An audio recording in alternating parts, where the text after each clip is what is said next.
I haven't looked at a lot of this stuff in 11 years. I moved in the house and started packing things away from my career. So I started packing things away before I even retired. I had a great career, but I haven't not looked at this stuff in quite a while. In my career, I did professional negotiations. I worked in upper level management. I was a certified instructor for the state. I traveled extensively throughout the United States. I served on so many committees. I wrote manuals, I wrote policies, I wrote lesson plans, I wrote a periodical for 20 years. Let's see, what else did I do? Oh, I was also a professional negotiator, a hostage negotiator. I flew airplanes. I did some aviation missions to look for marijuana. I was in charge of a K-9 unit. I was in charge of a search and recovery scuba team. I was in charge of a vice unit. I was in charge of detectives. I also had judicial services, which is civil process courts and prisoner transportation. We also did the training division, which was a ton of fun. My name is Lucy Zastrow, and in 1979, I was hired on March the 12th as the first woman deputy that Durham County had. For 2.5 years, I pretty much worked by myself. There were 2 other women who were hired about the same time I was, but they only stayed for about 6 to 8 months.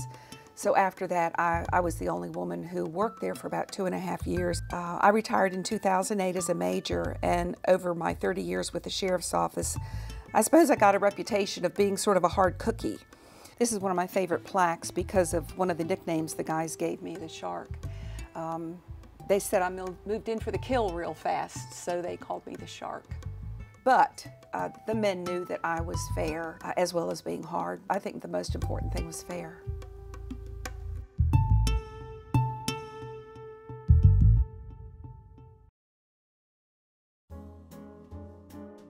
My father retired as a colonel in the United States Marine Corps. I have 2 sisters, an older sister and a younger sister, and then my mother, who kind of kept us all together. I guess you could say my whole family is formidable. And I don't think that formidable means stubborn. Or it does, maybe, but the other side of it, no matter how flat a pancake, it always has 2 sides. Formidable means you're gonna last. I'm Mary. I'm Lucy's older sister. We're 13 months apart, so I have known her entire life. And she is tough, courageous, definitely formidable. My mom used to say that she had the colonel gene, tough and demanding. You could even say bossy.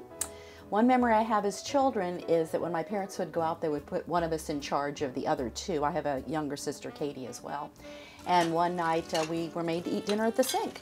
And my parents came home and said, "What's going on?" They saw our 3 dishes lined up there, and Lucy said, "Well, I was in charge tonight, and I didn't want to mess up the house in the kitchen, so I made everybody stand at the sink and eat their dinner." So some things just haven't changed. When I got out of high school in 1974, I decided I didn't want to go to college right away. When I did decide that I wanted to go back to school, I asked my mother to please go to Durham Tech while I was at work to pick up some brochures to see what kind of career I wanted to get into, and I specifically named nursing to her. When I came home from work that afternoon, she only had one brochure with her, and she said, "You're too damn mean to be a nurse. You really need to consider law enforcement," and handed me the police science brochure. So I went down to the sheriff's office and applied to be a deputy, and the current secretary at the time said there were no women working there. And I took the brochure took the application from her, and I said, "Well, I guess I'll be the first then." My family was very happy. My mother was thrilled. My 2 sisters were astonished, and my father, who was very sick at the time with a brain tumor, couldn't really speak to express himself. So what he did when I told him I had gotten a job at the sheriff's office was he put his hand to his chest and patted his chest with a smile to let me know that he was very heartfelt and happy with the way that things were going. And unfortunately, he died a month later, but he lived long enough to see me start my career. When I was first hired, the sheriff at the time, Bill Allen, really didn't know what to do with me. About 50% of my time was spent on patrol, and then the other 50% was keeping the woman out of limelight, or keeping the woman out of harm's way, or keeping the woman out of things that she might not be able to handle. There were a lot of factors at play there. For instance, during the day, I couldn't ride with a black deputy because a white woman and a black man did not ride together. I did not get in a car at night. I didn't ride patrol at night because you couldn't have a man and a woman together in the car during night shift. So I was put on the desk at night. And during the day, they still didn't feel comfortable having me on patrol. So the sheriff created a civil division where I was only responsible for serving papers and transporting female prisoners and mental patients. There were two major stereotypes, and that was women would always handle children's cases, whether it was children as a victim or a child as a perpetrator. And they would also handle all the rape cases. I did not want to get stuck into that role again. I wanted to be just another law enforcement officer handling general cases. I've known Lucy Zastrow since 1979. We both started about the same time. Very unusual, you know, from my standpoint as a young officer, seeing a woman in uniform. I was myself anxious about becoming a law enforcement officer, but to also see a woman to take the role and the responsibility of answering calls and going out and serving papers and dealing with the public. And she took her job seriously and did a very professional job.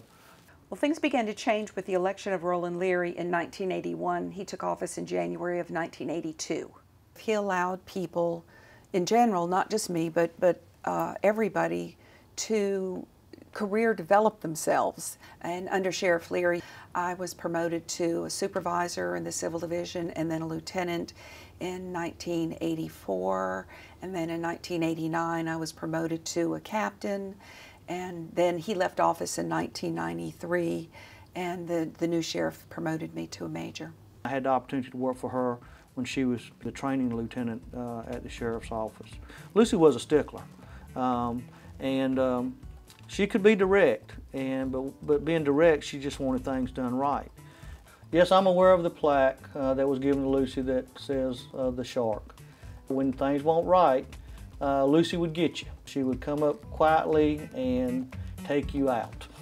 If you ask Lucy for any kind of advice, expect her to be honest with you. You cannot be thin-skinned and have her hurt your feelings, because she is going to be direct and honest. She will not sugarcoat anything. Females that come up in ranks, such as Lucy Zastrow, are often considered to be a shark or ruthless because of the way they have to carry themselves to come up through the rank and to show people that they can do just as good as any other male in the same profession. So she was often considered to be ruthless and hard, but she was always fair. You could always depend on her for anything. No doubt she got her Colonel father's genes, because she could be ruthless, but she was always fair. I don't think she ever did anything that was not completely fair with people. A lot of times people ask me what were the dangerous parts of my career, what took a lot of courage. And the truth of the matter is, it wasn't things on patrol, or it wasn't things dealing with the citizens that took a lot of courage. What really took a lot of courage was buckling down and confronting my bosses.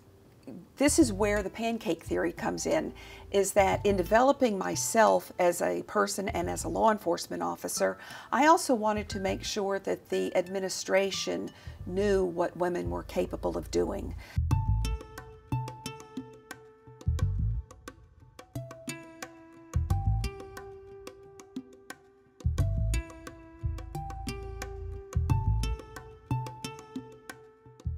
When I think about Major Zastrow and her greatest impact and what she did for us, is probably be her awareness.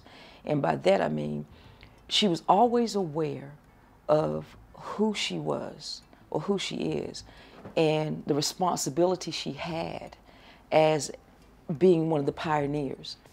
I think the things that I'm most proud of don't really have to do with my own career personally. What they have to do with are things that I really pushed my agency to do. Things like accreditation, national standard accreditation, getting the training division accredited to run our own academies. That means better financial records, better policies, the deputies knowing how to act with citizens, how to treat citizens and things of that nature. And that's the bottom line.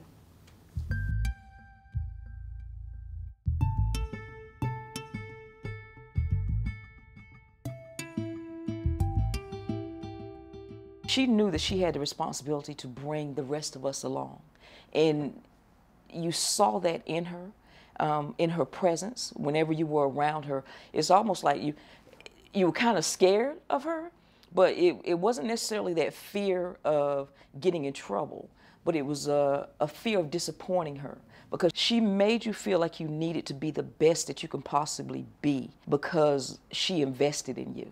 Coming up through the ranks in this profession, you feel like you often have to prove yourself, that you can do things just as good or better as a male of the same ranking. And that has been the biggest barrier that I have had to overcome and break in this profession.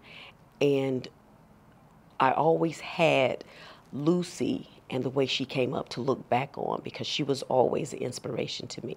I think she made it possible for us not to have to be 5 times as good as a male to do this same job. You know, so because she broke that barrier and she walked through those doors for us, now maybe we only have to be twice as good. Another stereotype is that women, when I was coming along, is that women had to act like they were really butch. And no, they don't. There is a place for women in law enforcement being a feminine woman. I think that Lucy tried to come in and take a masculine role maybe to begin with, but I dare say that as she came through, she learned to have her own style and that she could be very feminine. She always wore pretty, colorful clothes to work. We'd go out to eat and somebody would talk about how she always had on such cute shoes, and she did. She always had to carry large handbags because she had to carry a weapon with her, and that was one of the things she said she really was going to enjoy about retirement. She could carry small purses for a change, cute small purses.